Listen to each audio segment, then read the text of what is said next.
Students, का हालचाल? सब ठीक ठाक। मैं पीएम सर बायो वाला आपका पीएम बायोलॉजी क्लासेस में स्वागत करता हूं। मैं फिर से आपके साथ एक नए अध्याय के साथ जुड़ा हुआ हूं। दोस्तों, मैं आपको बता दूं कि आपके बोर्ड की एग्ज़ाम जो है काफ़ी नज़दीक आ गई है। इसके लिए आपका भी तनाव बढ़ते जा रहा होगा, तो तनाव को अब खत्म करने का समय आ गया है। आइए पीएम बायो क्लासेस से जुड़िए और अपने तनाव को कम कीजिए, क्योंकि आज से हम लोग बायो क्लास में फिजिक्स की भी क्लास को चालू करेंगे। इसमें हम उसी छोटे छोटे यूनिट को देखेंगे जो आपके बोर्ड के एग्जाम में पूछे जाते हैं, जहां से अधिकतर क्वेश्चन आते हैं।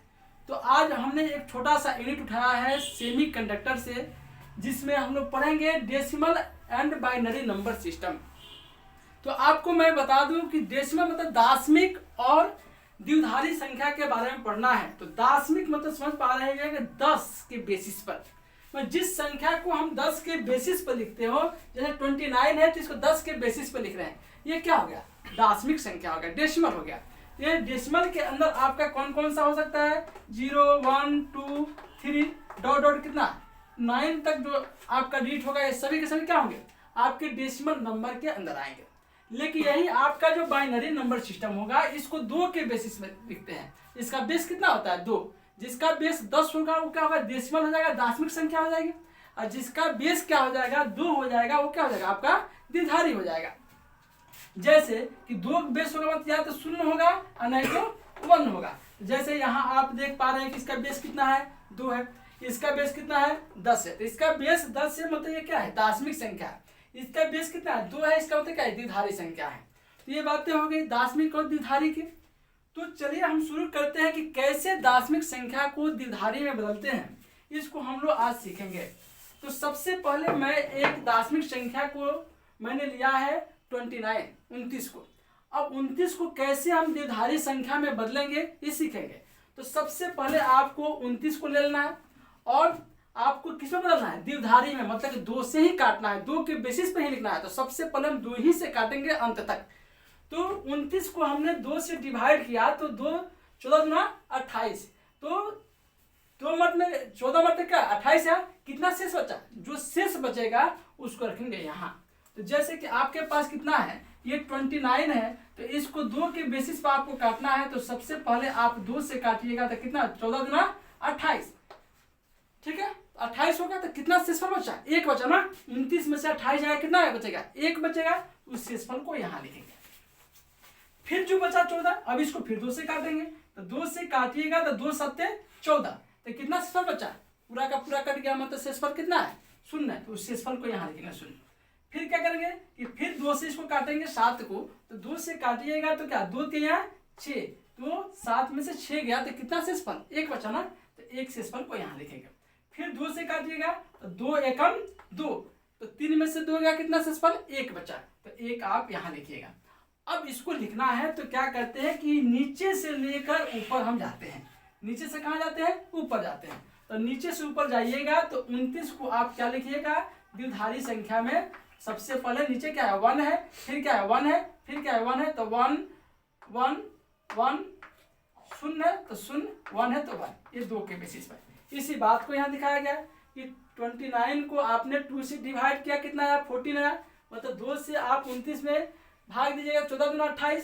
शेषफल 1 बचा तो 1 आपने शेषफल यहाँ रखा। फिर 2 से 14 को काटा तो 7 गुना 14।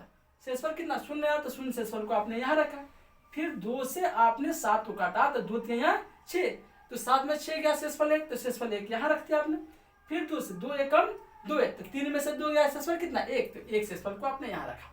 अब फिर नीचे से ऊपर जाइएगा तो नीचे कितना? 1 है। तो 1 आपने यहाँ लिखा। फिर 1 है तो फिर 1 को यहाँ लिखा। फिर 1 है तो 1 यहाँ। फिर 0 है तो 0 यहाँ। फिर 1 है तो 1 यहाँ। ये आपका क्या होगा? ये आपका द्विधारी संख्या होगा। ठीक उसी प्रकार से आप 25 को भी कर सकते हैं।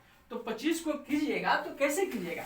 तो सबसे पहले आपको 25 को करने के लिए जो आपको सिखाया गया है वही काम करना है। 2 से ही काटना है। तो आप सबसे पहले क्या कीजिएगा? आप 25 को लीजिएगा। तो 25 को आपको क्या करना है? द्विधारी में बदलना है। मतलब कि 2 से इसको काटिएगा, 2 के बेसिस पर लिखना है। तो 2 से काटिएगा तो 2 से भाग दीजिएगा तो 12 दूना 24। शेषफल कितना बचा? 25 में से 24 गया तो शेषफल बचा ये। तो आप शेषफल को यहाँ पे रखिएगा। फिर आप क्या कीजिएगा कि फिर 2 से इसको क्या कीजिएगा? भाग दीजिएगा। तो 2 छक्के 12, तो 12 में से 12 गया, शेषफल कितना? शून्य। तो शून्य शेषफल को यहाँ लिखना है, क्योंकि इस साइड में आपको शेषफल को ही लिखना है। फिर आप क्या कीजिए, 2 से इसको भाग दीजिएगा, 2 3 या 6, शेषफल कितना? शून्य, तो शून्य आप यहाँ लिखिएगा। फिर इसको भी 2 से भाग दीजिएगा, तो 2 एकम 2, शेषफल कितना? 3 में से 2 गया, शेषफल 1। अब आपका पूरा का पूरा कट गया। अब इसको लिखना है द्विधारी में, तो नीचे से कहाँ लिखना है? ऊपर। तो आप 25 को 25 को क्या लिख सकते हैं? 1, फिर क्या 1, फिर 0 0 डबल 0 हो गया, और फिर क्या है? 1 है तो 1, ये क्या हो गया? द्विधारी। तो यही आपको दिखाया गया, 25 को आपने 2 से भाग दिया, तो 12 दूना 24, शेषफल 1 बचा, शेषफल 1 यहाँ रखा आपने। फिर 12 को 2 से भाग दिया, 6 दूना 12, शेषफल कितना आया? 0, तो 0 शेषफल यहाँ रखा। फिर 2 से भाग दो, यहाँ 6, शेषफल कितना? 0, तो 0 यहाँ रखा। फिर 2 से 2 एकम 2, शेषफल कितना? 1 है तो 1 यहाँ। फिर नीचे से आप ऊपर गए तो आपकी द्विधारी संख्या हो गई। तो मैं उम्मीद करता हूँ कि आप दार्शनिक संख्या को द्विधारी संख्या में बदलना सीख गए होइएगा। ठीक है, अब हमें सीखना है कि कैसे द्विधारी संख्या को दार्शनिक में बदलते हैं। तो द्विधारी संख्या को दार्शनिक में बदलना बहुत आसान होता है, ये कठिन चीजें नहीं है। जैसे कि आप देख पा रहे होइएगा कि 25 को आपने क्या किया है कि द्विधारी में लिखा है, तो क्या है आपका ये? तो आपका 25 को जैसे आपने क्या किया कि द्विधारी में लिखा, तो आपका 1 1 0 0 1 2 के बेसिस पर। अब यहाँ सवाल, ये आपने इसको इधर लिखा, अब कहेगा यदि आपको दे देगा कि 1 1 0 1 2 के बेसिस पर होगा, तो ये दार्शनिक संख्या में क्या होगी? अब हमें ये मालूम नहीं है, हमको ये मालूम नहीं है, हमको सिर्फ दे दिया गया है, सिर्फ क्या? हमको सिर्फ दिया गया है ये, और पूछा जा रहा है कि दार्शनिक संख्या क्या होगी, डेसिमल नंबर क्या होगा। बहुत आसान चीज है। सबसे पहले आपको क्या करना है कि इसका पहला अंक ले लेना है। पहला अंक क्या है? 1 है। फिर मल्टीप्लिकेशन का सिंबल देना है, गुणा का साइन देना है, और यहाँ जो 2 है तो 2 यहाँ लिखना है। और इस अंक के बाद कई गो अंक है, तो 1 2 3 4 है, तो इस 2 का पावर कितना आ जाएगा? 4। कोई दिक्कत यहाँ तक? फिर आपको प्लस देना है। फिर सेकंड वाला लेना, सेकंड क्या है? 1 है, तो 1 इंटू फिर 2 से मल्टीप्लाई करेंगे, कितना अंक बच गया? 1 2 3, तो इसका पावर 3। फिर प्लस, फिर क्या बच गया? 0, तो 0 इंटू 2 के पावर कितना है? कितना अंक बच गया? 1 2, तो इसका पावर 2। फिर इसी प्रकार से क्या करेंगे कि फिर क्या है? 0 है, तो 0 गुणे फिर क्या? 2 के पावर कितना? 1 है, तो 1। फिर उसी प्रकार से 1 गुणे 2 के पावर क्या हो जाएगा? कुछ नहीं है, तो क्या हो जाएगा? 0 हो जाएगा। यहाँ तक कोई दिक्कत? यहाँ तक हमें उम्मीद है कि दिक्कत नहीं हुआ होगा। तो आप जान रहे होइएगा कि 1 2 के पावर 4 करने का, 2 दूना के 4, 4 दूना 8, 8 दूना 16 होता है। तो 2 के पावर 4 करने पर कितना आएगा? आपका 16 आएगा। फिर प्लस है तो प्लस 1 गुणे 2 के पावर 3, तो 2 दूना के 4, 4 दूना 8 होता है। तो 2 के पावर 3 मतलब कि 8 हुआ आपका। अब ये भी आप जानते हैं कि 0 से किसी भी संख्या में, चाहे किसी भी अंक में गुणा करते हैं तो कितना आता है? 0 आता है। तो आप 0 से 2 के पावर 2 में किया मल्टीप्लाई, तो क्या 0 आ गया। फिर यहाँ 0 से 2 के पावर 1 में, ये भी 0 हो गया। और फिर यहाँ क्या है? 1 गुणे 2 के पावर 0। तो आप बहुत पहले पढ़े हुए, किसी भी संख्या का पावर 0 होता है तो उसका मान कितना होता है? 1। जैसे कि मानते हैं कि 5 का पावर 0, तो इसका वैल्यू कितना? 1। यदि कोई कहता है कि 1000 का पावर कितना? 0, तो इसका वैल्यू कितना? 1। तो इसी प्रकार से कोई कहता है कि 2 के पावर 0, इसका वैल्यू कितना देगा? 1। तो आप यहाँ क्या कीजिएगा? आप यहाँ 2 के पावर 0, इसका वैल्यू कितना देगा? 1 हो जाएगा। तो आप ये 1 से 16 में गुणा कीजिए, 16 हो जाएगा। फिर 1 से 8 में, तो 8 हो जाएगा। फिर 0 प्लस 0 प्लस 1, 1 से 1 मल्टीप्लाई कीजिए, 1 आएगा। अब कितना हो गया? 16 को 8 को 24 को होता है, आएगा कितना होता है? 25 होता है।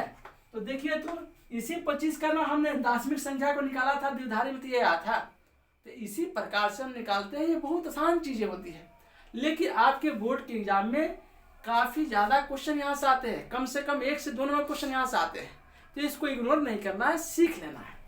कुछ नहीं करना है, पहला अंक लेना है और 2 से गुणा करना है, और जितना अंक बच जाए, 1 2 3 4 बच गया, तो 4 उसका पावर 2 का कर देना है। फिर उसे दूसरा फिर अंक लेना है, और फिर गुणे 2 के पावर कितना अंक? 1 2 3 है, तो 3 कर देना है। फिर तीसरा अंक लेना है, क्या? 0 है, तो 0 लिए, और गुणे 2 के पर कितना 1 2 2 कर दिए। फिर नेक्स्ट अंक लेंगे शून्य लिया हमने, और फिर 2 के पर कितना 1 अंक है तो 1 कर देंगे। फिर क्या है 1 बचा तो 1 है, और उसके पास कोई भी अंक नहीं है तो उसका पावर क्या हो जाएगा 0 हो जाएगा। करेंगे और उसी पर मल्टीप्लाई करते जाएंगे तो हमारा क्या हो जाएगा दार्शनिक संख्या है।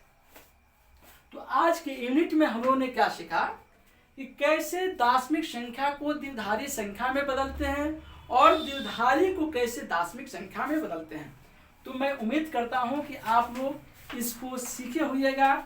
जहां दिक्कत हो तो कमेंट करें और इस वीडियो को शेयर करें ताकि आपके जो साथी हैं वो अच्छे से अच्छे क्या करें बोर्ड के एग्जाम में मार्क्स को इम्प्रूव कर पाए। थैंक यू, मिलते हैं अब नेक्स्ट वीडियो में।